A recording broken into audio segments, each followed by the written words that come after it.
upon a midnight dreary, while I pondered, weak and weary, over many a quaint and curious volume of forgotten lore. While I nodded, nearly napping, suddenly there came a tapping, as of someone gently rapping at my chamber door. "'Tis some visitor," I muttered, tapping at my chamber door. "Only this, and nothing more." Distinctly I remember, it was in the bleak December, and its separate dying ember wrought its ghost upon the floor. Eagerly I wished the morrow.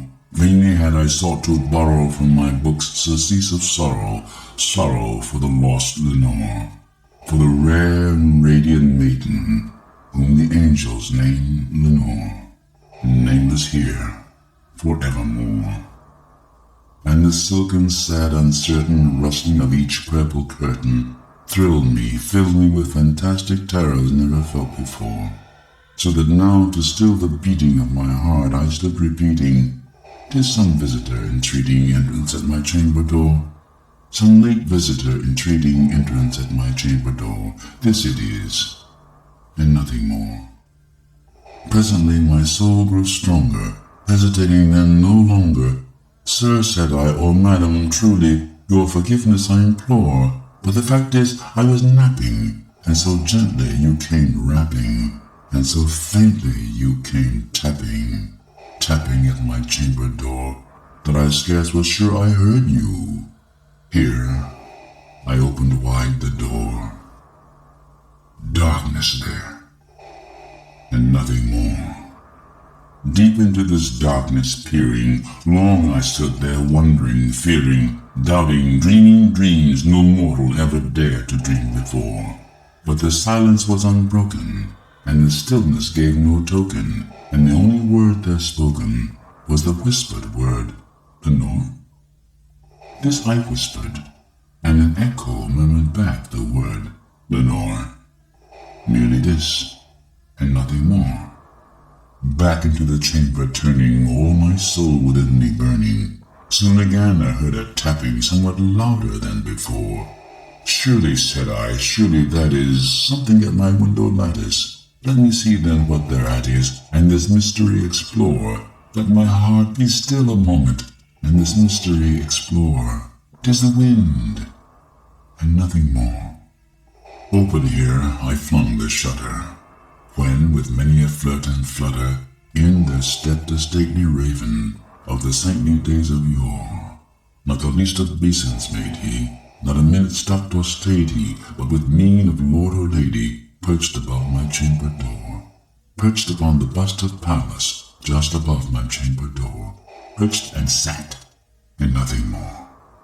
Then this ebony bird beguiling my sad fancy into smiling, by the grave and stern decorum of the countenance it wore. "Though thy crest be shorn and shaven, thou," I said, "art sure no craven, ghastly, grim, and ancient raven wandering from the nightly shore. Tell me what thy lordly name is on the night's Plutonian shore." Quoth the raven, "Nevermore." Much I marveled at this ungainly fowl to hear discourse so plainly, though its answer little meaning, little relevancy bore. For we cannot help agreeing that no living human being ever yet was blessed with seeing bird above his chamber door, bird or beast upon the sculptured bust above his chamber door, with such a name as Nevermore.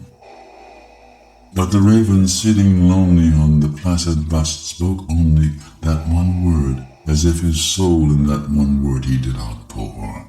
Nothing further than he uttered, not a feather than he fluttered, till I scarcely more than muttered, "Other friends have flown before. On the morrow he will leave me, as my hopes have flown before." Then the bird said, "Nevermore." Startled by the stillness broken by reply so aptly spoken, "Doubtless," said I, "what it utters is its only stock and store, caught from some unhappy master, whom unmerciful disaster followed fast and followed faster, till his songs one burden bore to the dirges of his hope, that melancholy burden bore. of nevermore. But the raven still beguiling my sad fancy into smiling, straight I wheel a cushioned seat in front of bird and bust and door. Then upon the velvet sinking, I betook myself to linking fancy unto fancy, thinking, what this honest bird of yore, what this grim, ungainly, ghastly, gaunt and ominous bird of yore meant in croaking nevermore. This I sat engaged in guessing, but no syllable expressing to the fowl whose fiery eyes now burn into my bosom's core. This and more I sat divining, with my head at ease reclining on the cushion's velvet lining, that the lamplight gloated o'er, but whose velvet violet lining with the lamplight gloating o'er she shall press, nevermore. Then methought the air grew denser, perfumed from some unseen censer, swung by seraphim whose footfalls tinkled on the tufted floor. Wretch, I cried, thy God hath lent thee, by these angels he hath sent thee, respite, and nepenthe from thy memories of Lenore. Quaff, oh quaff this kind nepenthe, and forget this lost Lenore. Quoth the raven, nevermore. Prophet, said I, thing of evil, prophet still if bird or devil, whether tempter sent or whether tempest tossed thee here ashore. Desolate yet all undaunted on this desert land enchanted, on this home by a horror haunted, tell me truly, I implore, is there balm in Gilead? Tell me, I implore. Quoth the raven, nevermore.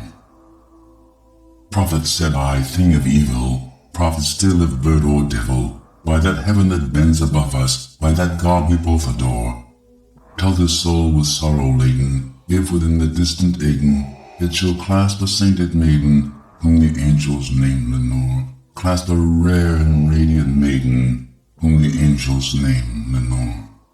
Quoth the raven, nevermore. Be that word our sign of parting, bird or fiend, I shrieked upstarting. Get thee back into the tempest and the night's Plutonian shore. Leave no black plume as a token of that lie thy soul hath spoken. Leave my loneliness unbroken. Quit the bust above my door. Take thy beak from out my heart and take thy form from off my door. Quoth the raven, nevermore. And the raven, never flitting, still is sitting on the pallid bust of Pallas just above my chamber door, and his eyes have all the seeming of a demon's that is dreaming, and the lamplight o'er him streaming throws his shadow on the floor, and my soul from out that shadow that lies floating on the floor shall be lifted nevermore.